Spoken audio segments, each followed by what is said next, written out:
Welcome back to our federal election show. I'm Brett James of Sussex Strategy Group, and I'm joined today by Devin McCarthy. Devin is our Vice President of both our federal and energy and environment practices in Ottawa. Welcome, Devin. Thank you very much. I'm looking forward to the conversation. Devin keeps a close eye on many things in Ottawa, but specifically today we want to talk about the role of climate change in this upcoming election and the issues related to it. From a general perspective, Devin, how do you see the current state of affairs and how this is going to lead us into the election cycle? I think it's a very interesting time in Ottawa right now.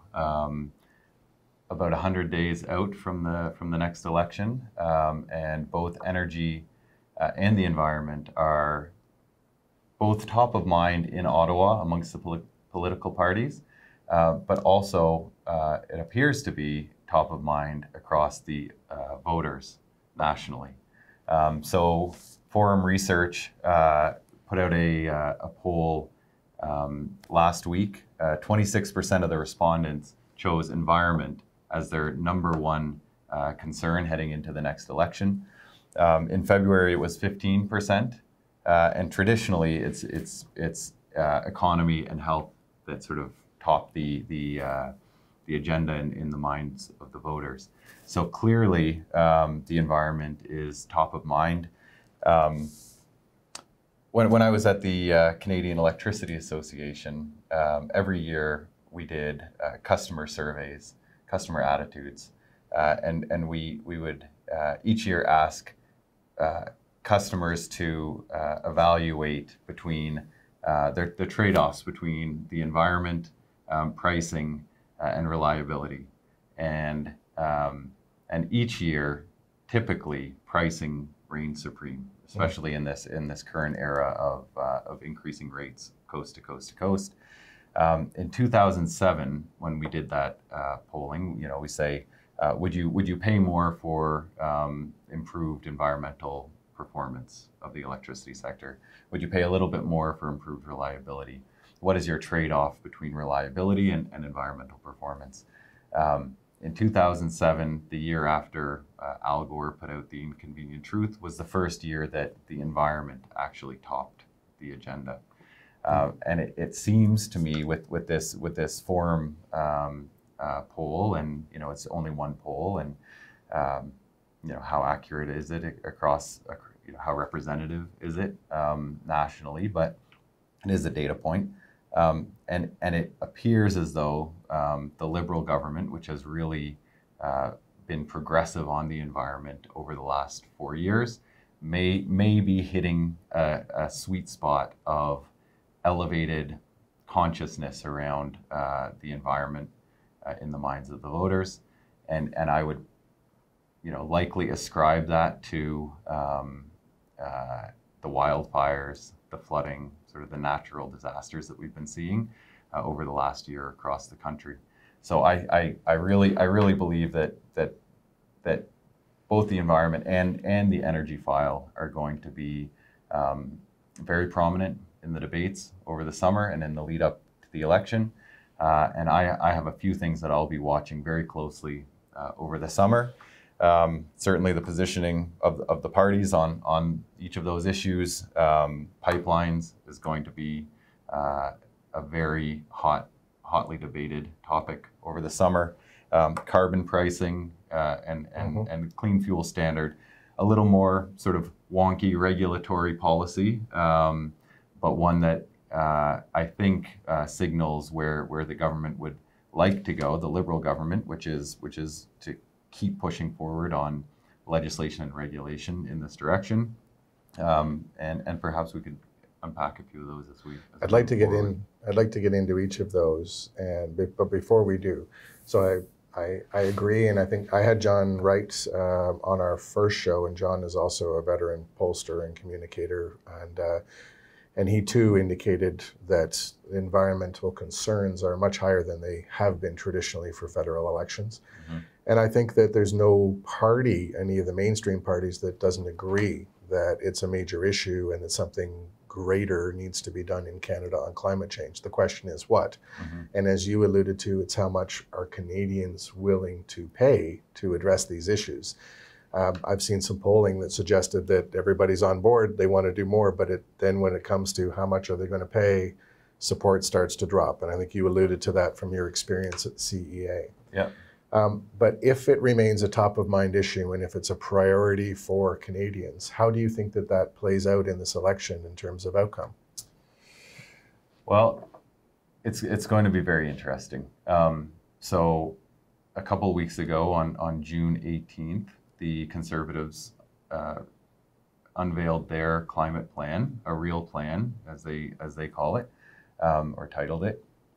So they, as you said, there's a recognition that the Conservative Party cannot be silent on climate change, and they certainly didn't intend to. As Andrew Scheer was fond of saying throughout the announcement and in the days after, it's 11,000 words, it's 60 pages, it's 55 commitments. You know, we're taking this seriously. And it wasn't too long ago, a year and a half ago, early 2018, I was at the Manning Conference, and I had lunch with staffers to each of the provincial Ontario Conservative hopefuls at the time, Ford, Mulroney, and Elliott. And I asked them, you know, how do you see if your candidate becomes the leader of the Conservatives, how do you see them framing climate change in the upcoming election? And they said, no carbon price. I said, okay. I mean, I get that, but how do you build that out? What does that look like in terms of a platform? And they said, really, all we need is no carbon price. And that sort of worked, seemed to work in the Ontario election a year and a bit ago. But very quickly, Doug Ford recognized that he needs a more robust approach to climate change and environmental protection, and has moved forward in that direction. Agree with it or not, it's there and it's being developed. You see that across the Conservative premiers, coast to coast, 6 out of 10 of them. But everybody has a credible plan now. Everybody is moving forward to develop a robust approach to climate change, and I don't think that this election is going to be any different. So if we look at the federal parties, clearly the Liberals have had 4 years. They've taken substantive action. I think Canadians are pretty familiar with what the bulk of their policies have been, and we can characterize what those are, but a lot of it does come down to carbon pricing, of course, and how that changes behavior of Canadians. But we've got the Conservatives, as you said, rolled out a plan. For Conservatives, I think they found a lot to latch onto there because it doesn't focus on the carbon tax. It does focus on other things. Debatable, I think, depending on your perspective of how much net effect that's going to have, whether it costs in other ways. But where I want to go is the NDP and the Green. So if we look to the center and center left, the Liberals have staked this out as their signature issue, both as a government and heading into the election. The Green Party has always carried, I think, the greatest credibility on environmental issues. It's the raison d'etre for the party, basically. Yeah. And so continue to, despite any other issues they may have, carry a very strong voice on the environment. And you've got the NDP, which has been almost nowhere for the last 2 years, trying to carve out their own position and have rolled out their platform. How do you see the three of those fitting? And again, if it's top of mind, who has the strongest hand to play electorally? It is certainly crowded on the left. There's no question.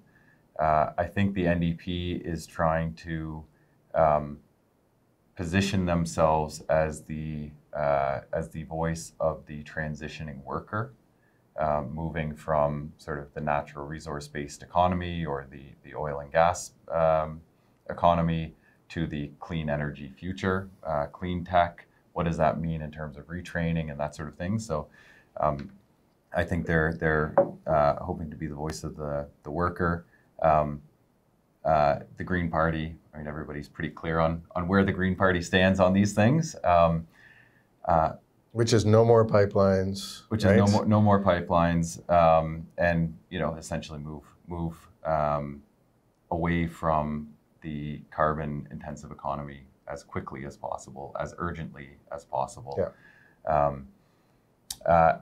And so it's very, very crowded on the left. It's going to be very difficult for the Liberals to sort of differentiate themselves, or even it's going to be difficult for all three to differentiate themselves. To be honest, and I think the big question that the Liberals face this summer is in 2015, they didn't have a whole lot of competition in the center on climate. It was so, the Harper government was much quieter on climate. Now there is a robust plan that has been put in the window, saying, this is our approach. It's a more pragmatic approach than what the Liberals have been pursuing over the last 3.5 years. So the Liberals are being squeezed now on the right in what used to be pretty wide open territory, and it's very competitive on the left. So do they over the summer signal a little more pragmatism to guard that center from the Conservatives moving in, or do they stay very progressive, waving the progressive flag and trying to make sure that in October, when voters who prioritize climate change are ready to cast a ballot, they say, I may support the Greens, I may support the NDP, but the Liberals are the party that are going to beat the Conservative. And just like in 2015, you see that consolidation. Right. Well, you mentioned finding that balance in the middle, which to me speaks to the balance of the economy versus environment. And I don't think they have to be mutually exclusive, personally. Yep. But that leads us to pipelines and getting resources to Tidewater. If one believes that we need to continue to support our economy focused on resources, then it's a major issue. It's certainly a major issue out west. My own view is the feeling of alienation in Alberta and Saskatchewan is very real. Mm-hmm. I think that the pipeline issue plays very differently regionally, and I'd like you to focus on what that means, what you're seeing, and how you think it plays out. Yeah, I think on the pipelines, it is a polarizing issue, and people are very clear on what those polar extremes are. I mean, on the one hand, it is Albertans saying that this is a national unity crisis. If we don't increase pipeline capacity, our economic future is jeopardized. And on the right, you have, on the left, you have environmentalists saying, pipelines are 40, 50, 60-year assets. How can we invest today in that sort of greenhouse gas capacity? Because that's how they view the issue. In the middle is a the silent majority of Canadians who are trying to come to some sort of internal consensus on that economic development on one side, environmental protection on the other, trying to find that middle ground, and they're seeing, as the Liberal environmental regulations come into effect, as the carbon price comes into effect, they're seeing that there are costs of near-term costs for action, but as they're seeing wildfires and flooding and heavy rains, they're seeing there's near-term cost of inaction. So what does that middle ground look like? I think in Alberta and Saskatchewan, they want pipelines, and there's not a lot of votes to be had leaning anywhere but there. Mm-hmm. Even the previous NDP government in Alberta was focused on getting pipelines done. For sure, right? For sure. In BC and Quebec, it's sort of as far on the other side of the spectrum generally. Premier Legault continues to say in Quebec, we're happy to talk energy corridors in terms of hydroelectricity and even potentially natural gas. Oil in Quebec politics is a third rail, and he just won't go there. And without Quebec's participation, it's very difficult to envision an energy corridor to the Atlantic provinces. In Ontario, that's where there's this sort of, it will be the battleground province in the upcoming election. And how does a voter in the 905 feel about pipelines? You know, it's not in their backyard, and it's not tied with to their immediate economic interests because they're not working in Fort McMurray, they're not working in Calgary. There was a poll that was released in June that had 61% support in Ontario for the federal government's their latest approval of the Trans Mountain Pipeline. Ipsos, I think, correct? It was Angus Reid. Oh, it was Angus Reid, sorry. Actually, and Angus Reid also had 61% of Ontarians back in January saying that a lack of pipeline capacity in Canada is a crisis. So there seems to be 61% and 61% supportive of investments in pipeline. But we also know that the environment, just polled as the top the top issue. Right. So how that how the parties can message a coherent platform and policy approach that balances those two imperatives without coming across as blindly wanting it all. Coming across as neither too hot nor too cold, rather than both too hot and too cold, right, is going to be a real challenge. I think Ontarians, relative to the other provinces you mentioned too, are sensitive to the fact that there are jobs all across the country that are dependent on that part of the economy, and probably more here than anywhere else. I'm interested too, we know a little bit about a specific pipeline through the Northwest, and because Indigenous Affairs and Indigenous support for pipelines has been a very contentious issue. And there's a proposal from Eagle Spirit Energy that is completely through Indigenous territories and completely supported by each throughout from Fort McMurray essentially right through to northern BC. Yeah. And it seems to put, I think, the current government in a difficult spot because of the tanker ban. You've got this dichotomy of a very supported pipeline that can through the existing regulatory regime, get its product, including refining the product in Canada, get it to Tidewater. Is it allowed then to export? Well, it puts them, I think, in a difficult spot. Yeah, I think, and it's not, the pipeline debate is not only about climate change. I mean, it's also about citing linear infrastructure and not, NIMBYism, not in my backyardism, right. Which has been, it's one of the challenges of citing transmission lines for electricity. Yes. So it's not just climate change, and having the support of Indigenous communities along the route should be a leg up to any pipeline. And I would say that TMX, having more than one option on the table, I think is probably to the benefit of all Canadians. Energy East was pulled off the table after $1 billion. Right. Of investment. Northern Gateway was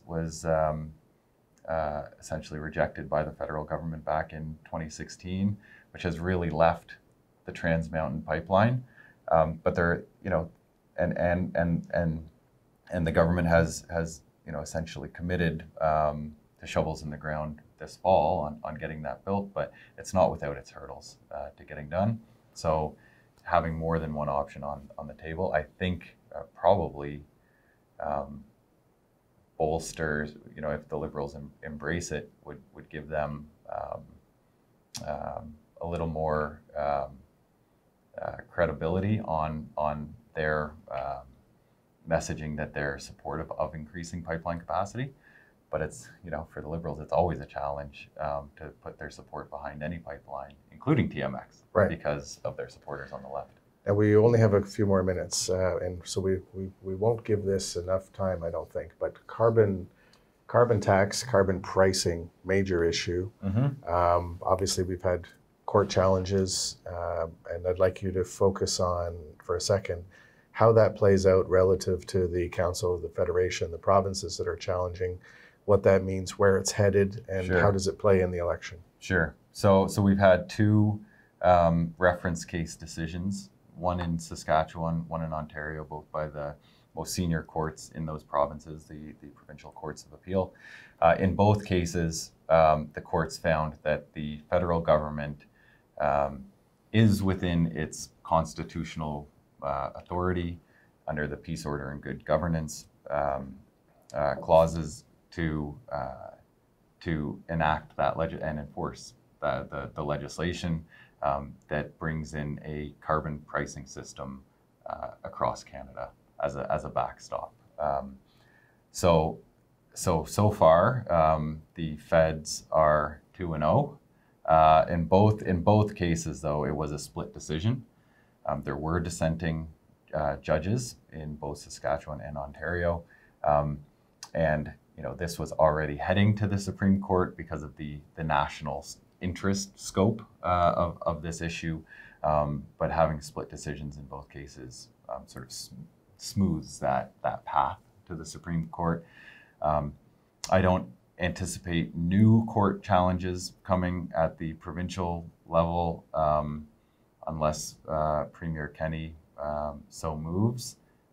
My current assumption is that the provinces will focus on that Supreme Court level, and they're all sort of lining up as interveners.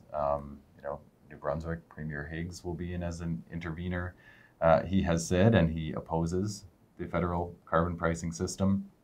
The Premier of Quebec, Premier Legault, has also expressed interest in the proceedings, and not out of a lack of support for carbon pricing. There is a cap and trade system in Quebec currently, but really to protect provincial jurisdiction, Sure. which is a common position that Quebec takes around the federal table.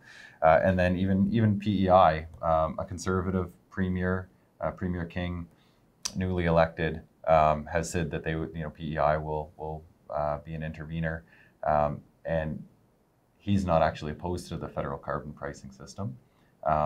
He said, he may actually support the federal jurisdiction,